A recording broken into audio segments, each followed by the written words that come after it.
have a word in my office later, Jonathan.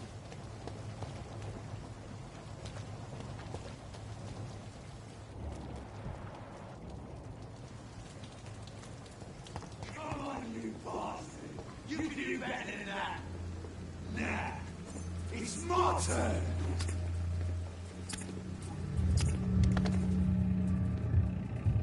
Rotten autocracy. Each heart contains the seed of life. Drink at this river. Dry it all.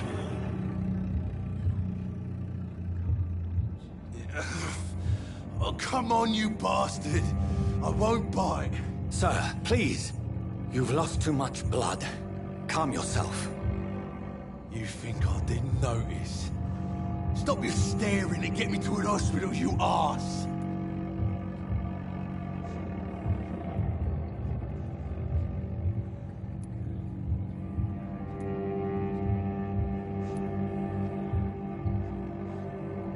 Insulting a good Samaritan. Not exactly the way to get rescued. All right, sorry.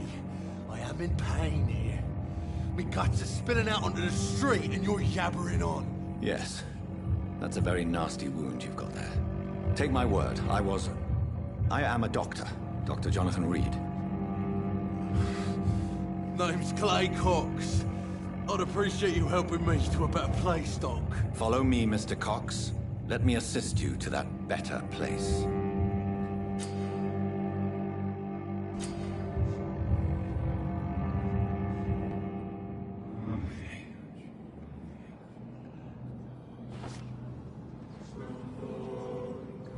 Bring this fading light into the shadows. Dance with him the dance of life and death.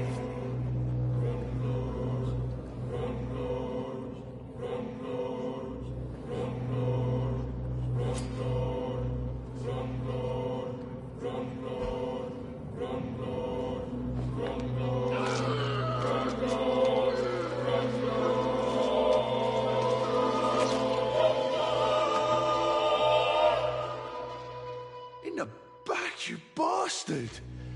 Didn't have the guts to fight me. Fuck you. I'll kill you. I'll kill you.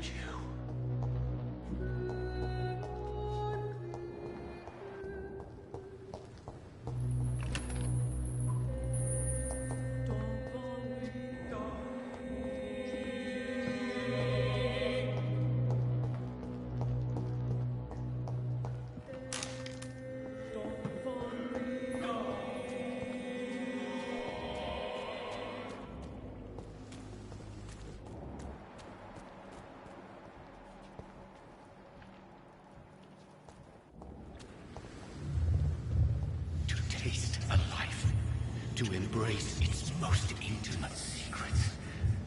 Such a burden, such a divine sin.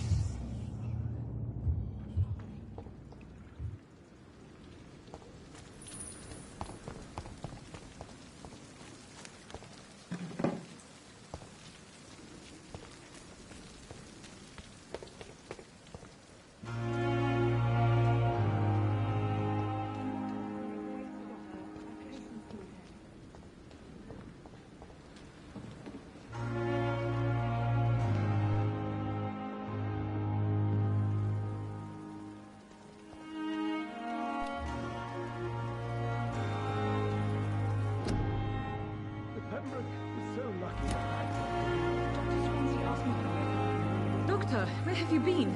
I've little time to play hide and seek with new staff members, no matter how illustrious they may be. I apologize, nurse.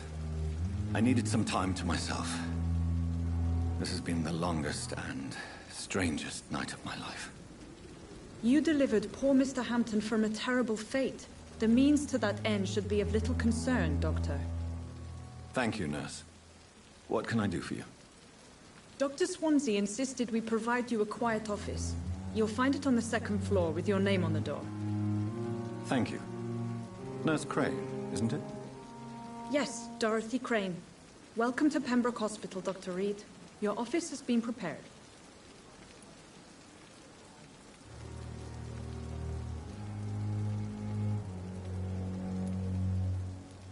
I would like to ask a few questions first. If you could point me in the direction of my room again, nurse. Second floor of the hospital, left after the stairs. It's the last vacant office at the end of the corridor. And Mr. Hampton, the patient we brought in, how does he fare? I gave him a sedative to help him sleep. Poor thing was in quite a state of shock. What kind of man is Dr. Swansea? Well, you accepted the job from him. I thought you would have known about your employer.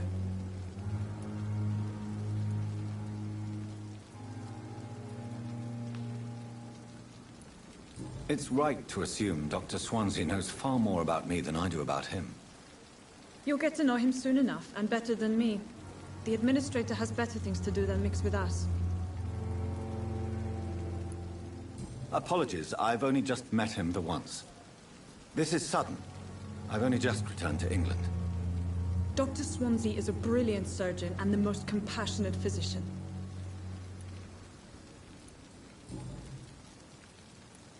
Thank you, Nurse Crane.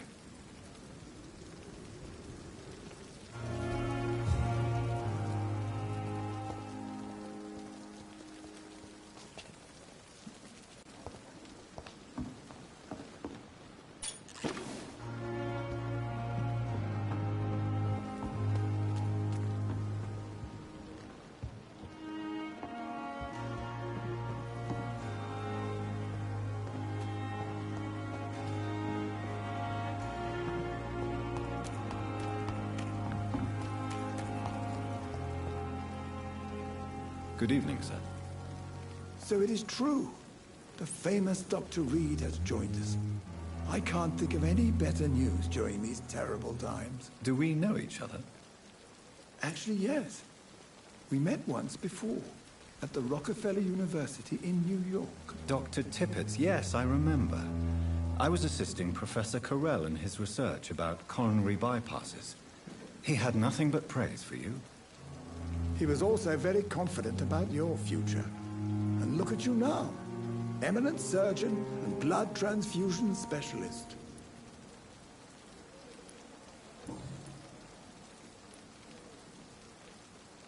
What is the Pembroke Hospital situation? And please, speak freely. This hospital is not exactly the best of London. I'm sure you are used to working in a better environment.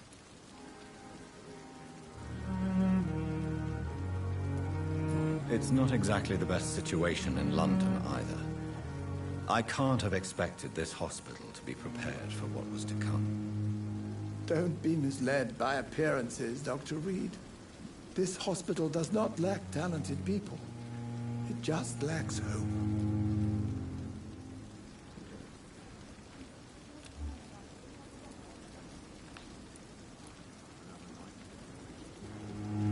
What can you tell me about the staff in the hospital? Some are really good, and others are not so good. But during this troubled period, there is no time for slander. I prefer to focus on the positive character traits. Tell me more about cherished people, then. Nurse Brannigan is a pearl. She is the most helpful and dedicated nurse I've ever worked with. A clever and cheerful woman. You really seem to admire her skills. I'll go even further. If she was a man, she would be a damn fine practitioner. Any opinion about the management? I don't always agree with Dr. Swansea's reserve, but I must admit he does all he can to keep this facility running during this crisis. Ah, yes, the burden of command. I was fed up with this concept while serving as a medical officer. Don't get me wrong. Swansea's a good administrator. I just wish he would get out of his office now and again.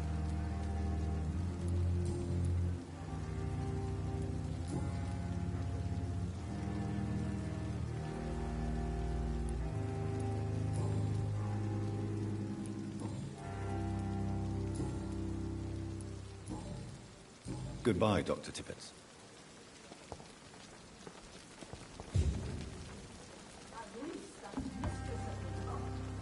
Good evening, sir. I'm Dr. Jonathan Reed. I'm new here. I've already heard about you, Dr. Reed. I'm Milton Hooks. The ambulance driver for this shithole of a hospital. That's quite a blunt introduction, Mr. Hooks. You can call me Milton. I like to speak my mind, Dr. Reed. Perk of the job. Don't judge me, and I won't judge you. I'm not sure I understand what you're talking about. Well, I'm no doctor, but I'm pretty sure a gun can't be used as a surgical instrument. You have a keen eye. I learned to shoot during the war, and have carried one ever since. Old habits die hard. No need to explain, Dr. Reed. And if you ever need a better gun, remember, I may have something for you.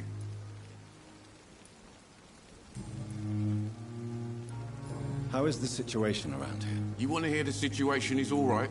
It's fucking awful. We lack everything, and it's getting worse every day. So what do you do exactly in this hospital? Apart from smuggling guns, I mean. I've been an ambulance driver since... too long, I guess. I bring sick people here night and day. It's a dirty job, but I get it done. Most of the time. Since you're on the front line, how is the sanitary situation in this vicinity? It's a complete disaster. It's even getting dangerous to enter some streets or buildings. Even the locals attack you. It sounds like things have been a bit rough recently. What's happened? Yesterday I got attacked by the patient I was bringing here. I escaped through the hospital's garden, but I lost my wallet when I was running. You left an infected patient outside the hospital? That's incredibly dangerous. Go there yourself if you want, but be careful, Doctor. I'd rather not bring your dead body back.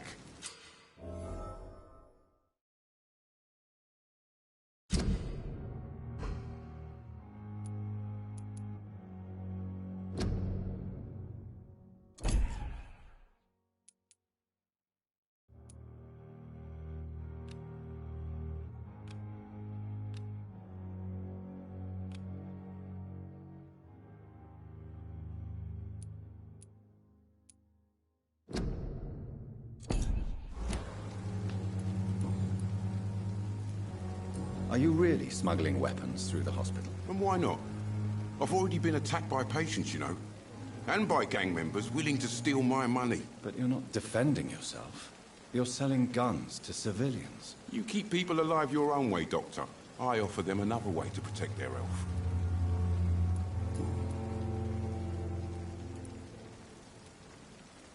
I'd like to see your goods. Wise choice, Dr. Reed. A reliable gun is what everybody needs these days.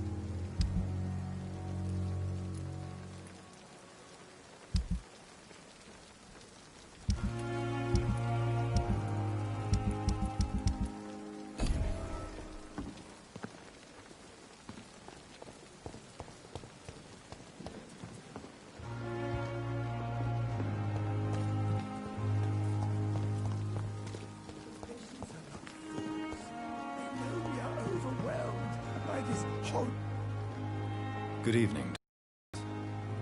Dr. Reed, any good news to share?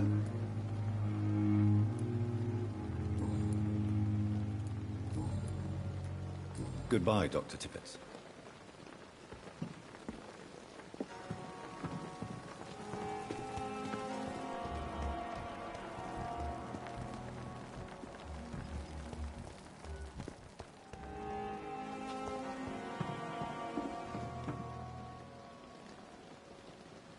Good evening, nurse. I'm Dr. Jonathan Reed, the new surgeon here at the Pembroke. Dr. Swansea has already told us about you, sir. I'm Nurse Gwyneth Brannigan. Welcome to the Pembroke Hospital. Did he really? It's a good thing I wasn't hoping to keep a low profile. All members of staff have already read about your new blood transfusion technique. Dr. Swansea made sure of that. I see. Well, I'm a little surprised. But I suppose I'll just have to deal with this unexpected notoriety. You must know, blood transfusions are Dr. Swansea's primary subject of research. He is convinced it is the future.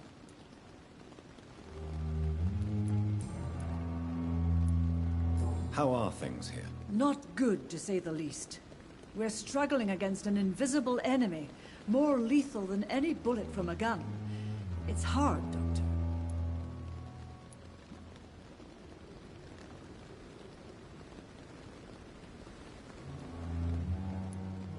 An invisible enemy?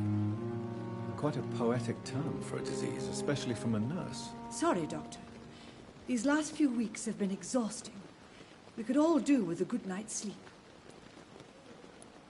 Do you think this hospital can survive the epidemic? We are all volunteers here, and we're trying to hold fast, but how do we beat an invisible killer? Some nurses have already resigned.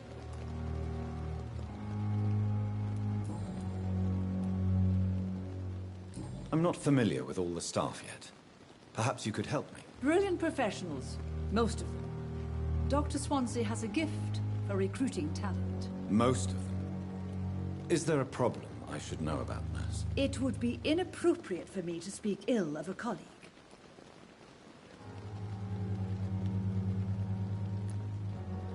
Is there anyone that stands out? Well, I have never met someone as dedicated as Dr. Tippett. He should be a standard for us all here. If only he were younger. Why should his age be a problem? I guess it's fair to say he's always pushing himself to the limits. He just doesn't know when to stop and get some rest. Nurse Brannigan, if you do know something, please tell me.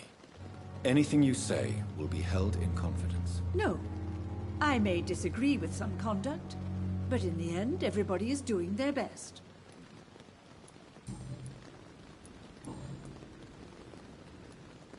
Goodbye, nurse. Call me if you need assistance.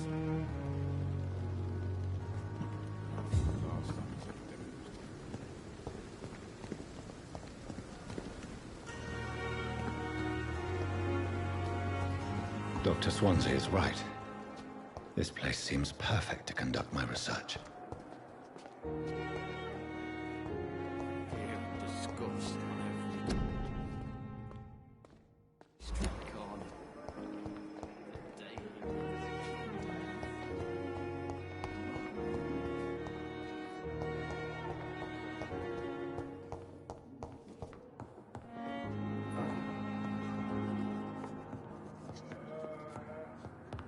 I will not let you down, my boy.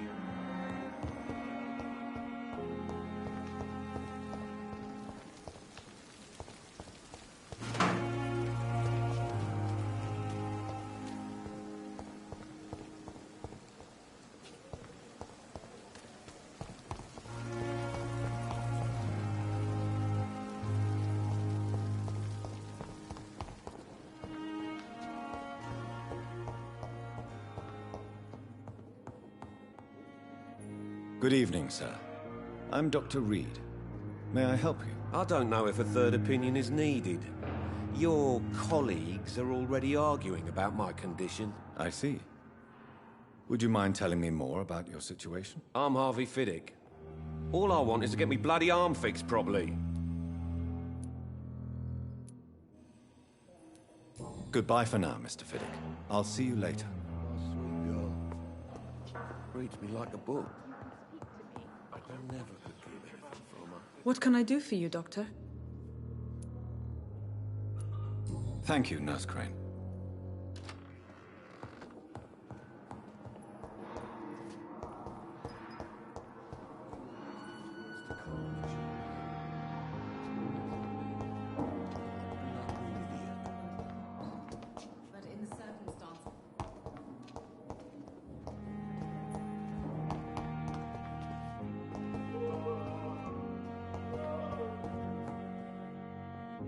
Good evening, Doctor. I believe we're going to be working together. Dr. Reed.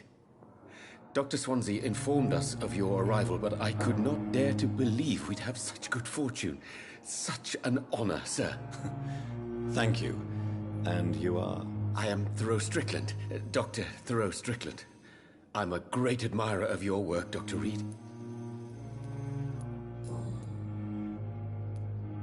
Please, could you tell me something about yourself? I'm a great admirer of your work concerning blood transfusion, Dr. Reed. I run my own experiments. I'm convinced it's the future. I based my technique on my mentor's research. He helped me perfect my method. What is yours? I'd rather not talk about it. For now, it's just theories and first approach. My process is purely experimental and unsuccessful. As long as you're cautious and methodical, You may remain empty-handed, but you won't fail. You're not the first one to warn me, but I am convinced knowledge is the main weapon against the ravages of this epidemic. What made you choose to be a doctor? I'm not ashamed to admit you and your work have inspired me. I am honored to have the opportunity to work by your side. It's always a pleasure to share scientific and medical knowledge with someone eager to learn. I'll be glad to help you if I can. This epidemic may be the century's most terrible disaster, but I'm convinced that we, as doctors, are the only ones able to defeat it.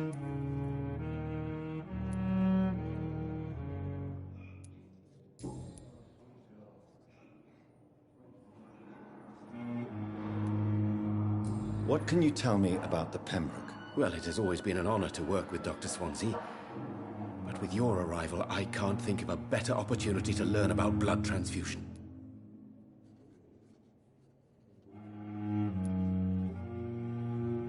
Do you need help with anything in particular? Well, yes, maybe.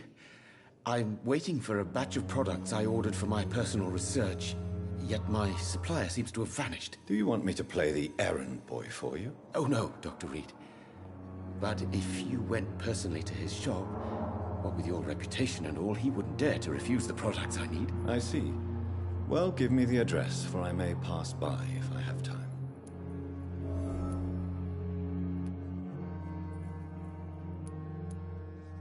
You seem quite optimistic. It's a rare and precious attitude in these difficult times. I'm convinced that this epidemic is a test of endurance and dedication for us men of science. Questions remain about our capacity to resolve the situation. True. Last summer, during the first wave of the epidemic, I used to joke with Milton about the extra work. We're not smiling now.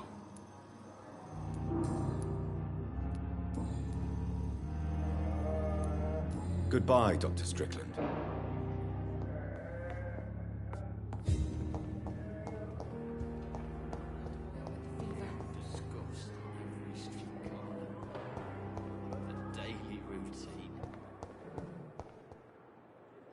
Good evening, miss. I'm Dr. Reed, the new surgeon at the Pembroke Hospital. And who are you? Your name has no meaning to me, mortal. You're nothing but dust blown by the winds of eternity. I beg your pardon? What are you begging for, mortal? My clemency? Well, tonight maybe I'm inclined to mercy. You'll never forget the night you met Thelma Howcroft. You keep calling me mortal. Why is that? And if I'm mortal, what are you? Well, Dr. Reed, if you must know, I'm a vampire. And why do you believe you're a vampire? I don't need to believe anything. It is what I am. It is what I feel within this hollow shell of flesh.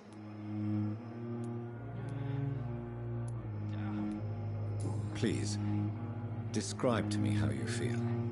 What is it like to be a vampire? I can hear my body crumble from the inside as my flesh cracks and fades. I sense the last pulse of postulant blood within my drying veins. I need new blood. I see. Have you ever heard of Cotard's syndrome, Miss Howcroft? Never. It's a mental illness discovered by a French neurologist named Jules Cotard. The affected patients are delusional. They believe that they are putrefying, that they are dead, a ghost or a ghoul, or in your case, a vampire. Delusional, you say? Oh, sad and petty mortal. You can't even begin to understand the concept of immortality. And you think it is I who am delusional.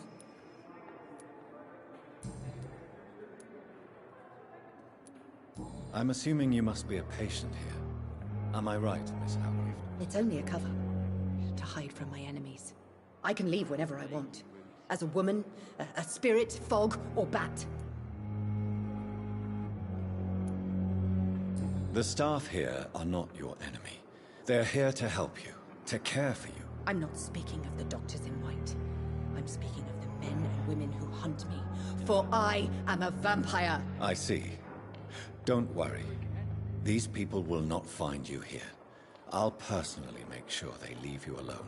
Thank you, mortal, but do not interfere with them, for you are no match for those that hunt me. Who are these enemies you mentioned? Can you describe them? I cannot say for sure, but I sense their eyes on me from nearby. I feel them watching me every time I visit the garden near the morgue.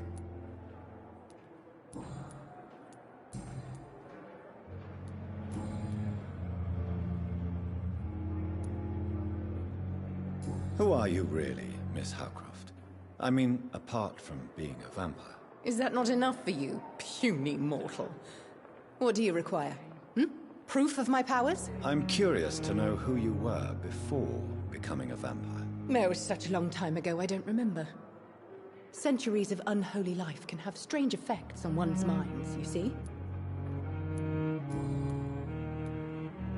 I'll leave you, Mistress of the Dark, to your nocturnal activities. I wish I could be sick again. On every street Boil cut. with the fever. Good evening, sir. Can I help you? Unless you're here to fix my face. No. I don't think you can help me. I'm Dr. Reed. I've recently taken the position of head surgeon here. War injuries, am I right? You guessed right, Doctor. German shell took my pretty little mug right off. But they still call me Thomas Elwood.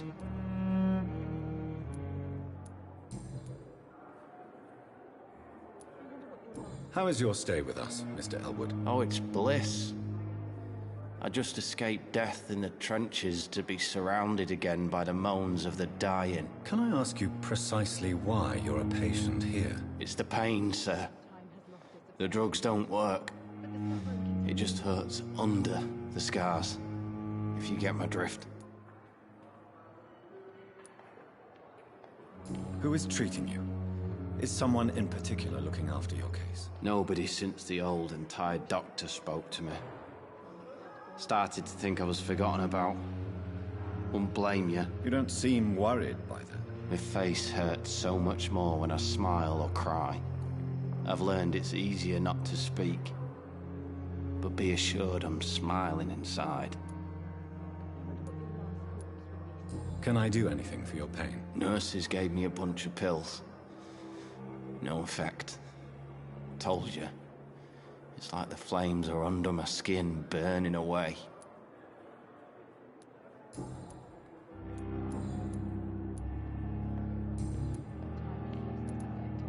How close are you to Miss Hallcroft? Are you aware that she thinks she is a vampire? To wait for her next nibble is the best reason to stay here. Every time she approaches my bed, she treats me like something tasty. A normal person. Aren't you afraid? She may hurt you if the game goes too far. She's quite harmless, I can assure you. Her head's broken inside is all. While I'm busted on the outside. But she's still beautiful. Living proof that there's hope for me.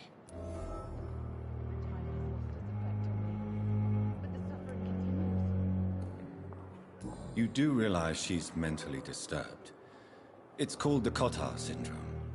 She truly believes she's a vampire. In her madness, she never refers to my scars.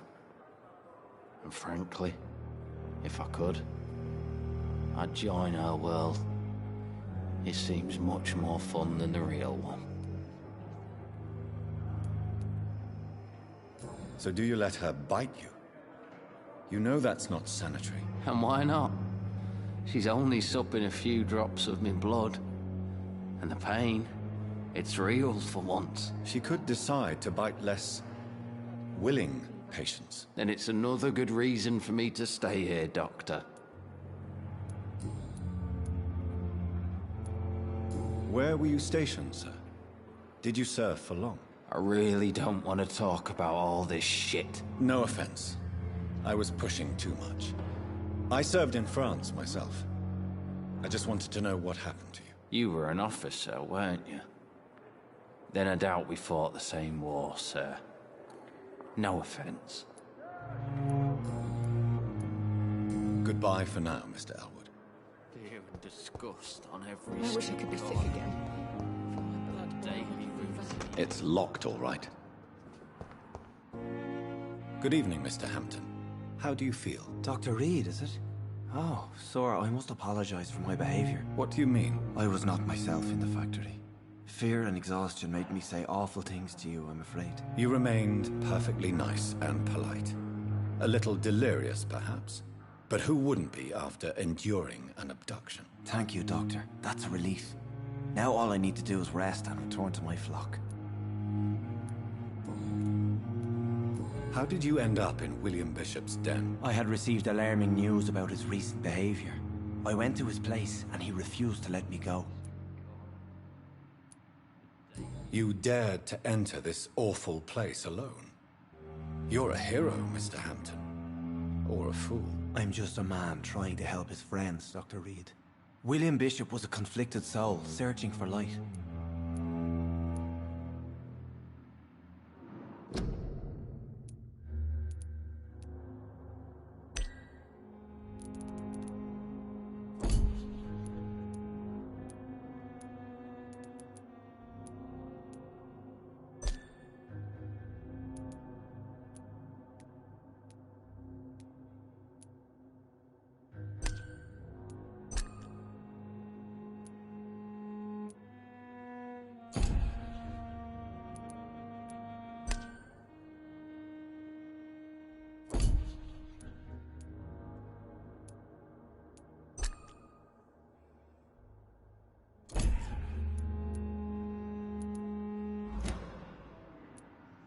Why did he abduct you? William was an alcoholic. His addiction suddenly changed to blood. I don't know why. Just like a patient I met here. This Miss Hawcroft. What is the general situation in the East End docks? The situation has always been tough, with a lot of tensions between the gangs and the dockers' trade union. The Wet Boot Boys are very nervous since they lost their leader. Has the gang been threatening you? Ah, no. I've had this nickname for so long, you know, the sad saint of the East End. No one dares to bug a saint, not even criminals. Who leads the gang now? Since Clay Cox went missing, it's his wife Edwina who runs the show, with the assistance of her minion, Booth Digby. Do you know Tom Watts, the bartender from the Turtle? I met him before I found you in the canning factory. Tom? Yes, of course. Always the helping hand, good old Tom. Without men like him, corruption and despair would have wiped out the East End long ago. Who should I avoid in this part of town, then? Any particularly evil figures? Not really. Most men and women are just doing their best. And it's not my habit to speak ill of people I know, Doctor.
People are still in despair. How could it be otherwise?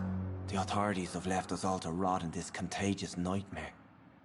No drugs, no advice, nothing. It's a damn shame.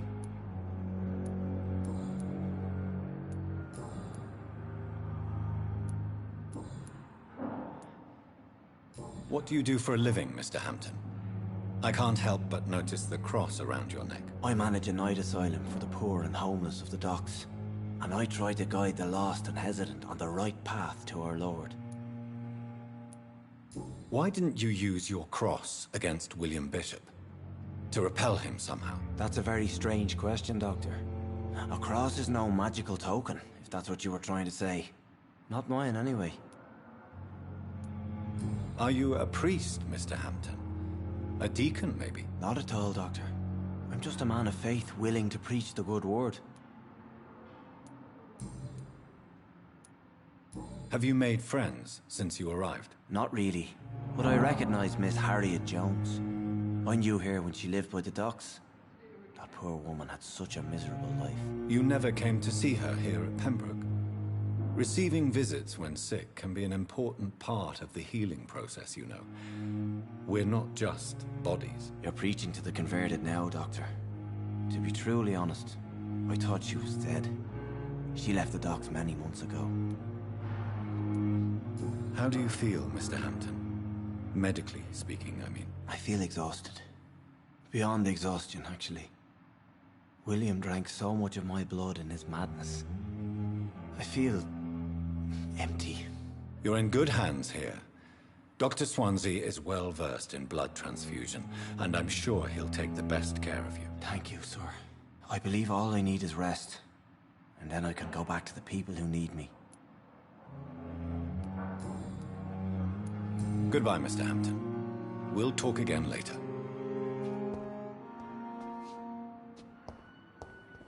I cannot enter. I wish I could be sick again. I'm so tired. What can I do for you, Doctor? Thank you, Nurse Crane.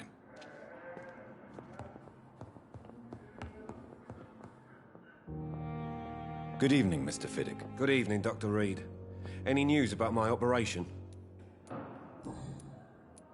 Tell me about yourself, Mr. Fiddick. I'm just a regular guy waiting to get his arm fixed, so I can return to work and to my family. I was more curious about what you were doing before being hospitalized. I'm a carpenter, and a good one too. But that means I need both arms to feed my family, Dr. Reed.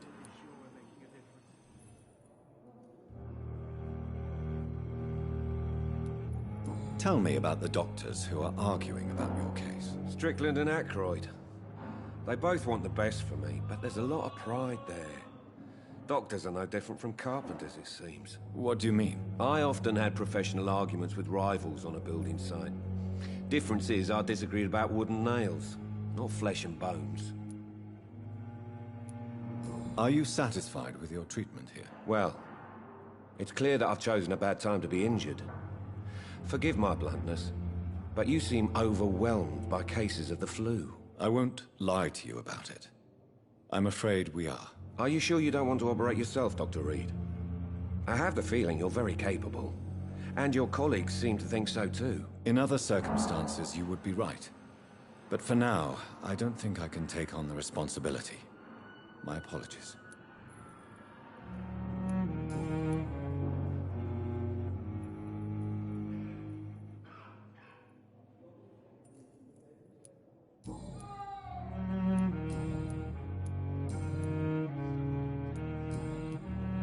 Goodbye for now, Mr. Fiddick. I'll see you later.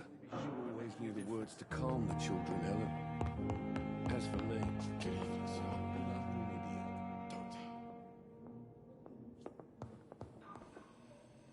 Good evening, sir. I'm Dr. Reed. I believe we're going to be colleagues. Reed? Yes, I've been informed about your arrival. I'm Waverly Ackroyd. Welcome aboard, I suppose. Does my arrival inconvenience you in some way, Dr. Ackroyd? Let us just say that I don't particularly share Dr. Swansea's enthusiasm for hiring you. What we need here are reliable professionals, not overrated dabblers.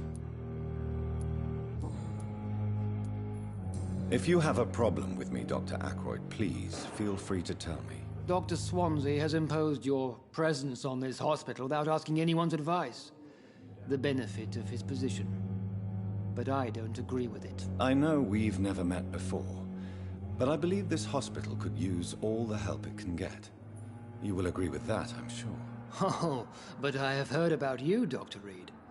Of course, you can't say the same about me, since I have not wasted my time courting the press. There is no need for such animosity between us. Don't you think the epidemic is already enough to deal with? That is one point we could agree on. And that is precisely why I want to be sure that you will be of help to this hospital instead of a burden. Since your tenure in this hospital is longer than mine, perhaps you can tell me more about this place. Let's just say I'm tired of the carelessness around me. I have always respected the skills of Dr. Swansea, but over time his enthusiasm has become displaced. Carelessness? Exactly what are you talking about? We're here to save lives. The people who trust us are not volunteering for experimentation. They're here to be healed. I don't intend to run any radical experiments, Doctor. Even if I, as any good practitioner should, express an interest in pushing the boundaries of medical research. Modern medical methods were created through audacity and ego. But there are rules in our line of work, and they're here to protect our patients. Tell me, Waverly, what do you think of Dr. Strickland's enthusiasm for his experimental research? Strickland is playing with his patients' lives for pride and glory. Now that, sir, is unethical. Are you thinking about something in particular? Harvey Fiddick needs delicate surgery. I believe we should stick to the usual procedure, but my young colleague obviously disagrees. And are you not afraid that your rivalry with Strickland may be blinding you? Rivalry? I guess you could call it that. But I will never be childish enough to let my personal feelings affect my judgment. Why do you wish to lead this surgery? I strongly believe that Mr. Fiddick should not be butchered to test an unproven procedure. If you are going to lead this surgery, I'm trusting you to assume the consequences of your actions, whatever the result. I'm not the kind of man who runs away from his responsibilities, Dr. Reed. There is no need for you to be looking over my shoulder.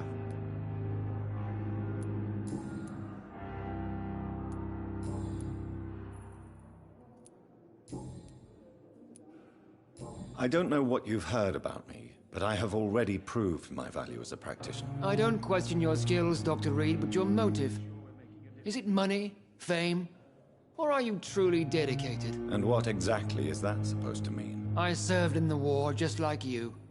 But unlike you, I did not use the wounded to play the modern sorcerer. Be careful what you insinuate, Dr. Ackroyd. I only want you to admit you used those men to improve your theories. Knowledge has always been and will remain our main weapon, and it has always come at a price. And personal initiative. It is not a question of initiative, it is a question of integrity. These men and women have put their faith in us, Dr. Reed. It seems you have bad memories of your military service. I refuse to see this industrial slaughter as scientific progress. War only reveals the worst in men. We can at least agree on something, Dr. Ackroyd.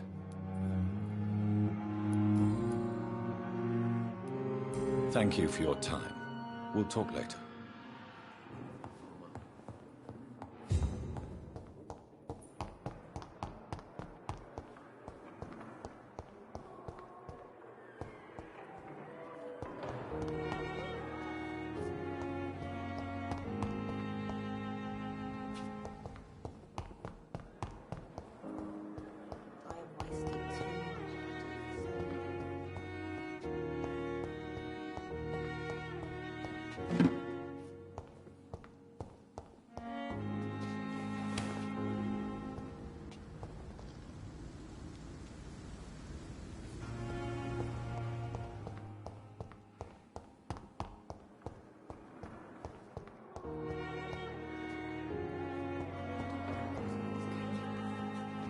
Good evening, Miss Howcroft. How are you tonight? I need blood, Doctor. Warm, rich, vibrant blood. I'll leave you, Mistress of the Dark, to your nocturnal activities.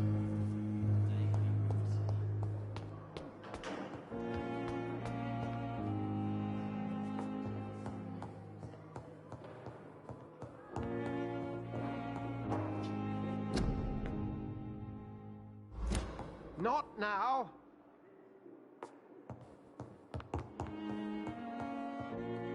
It's locked.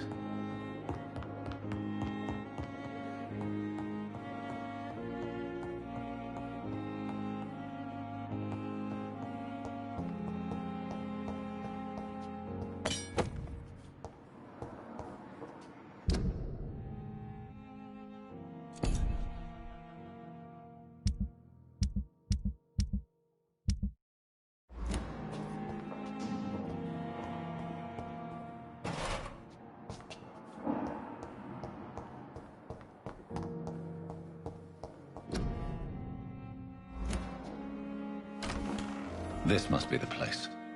It's definitely away from prying eyes. Relegated to the shadows.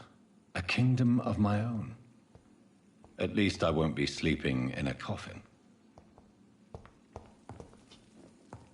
The flower's dying. It needs water.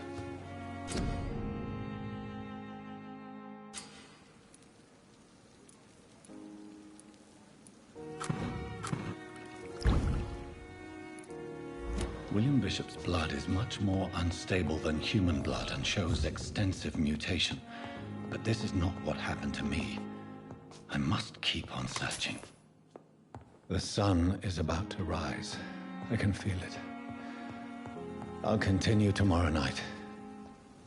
I have so much time now.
I'm to stay here until my research is complete.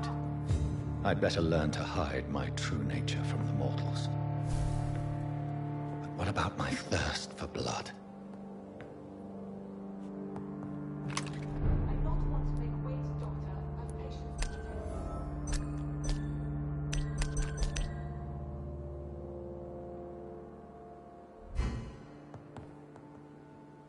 Come on, I don't have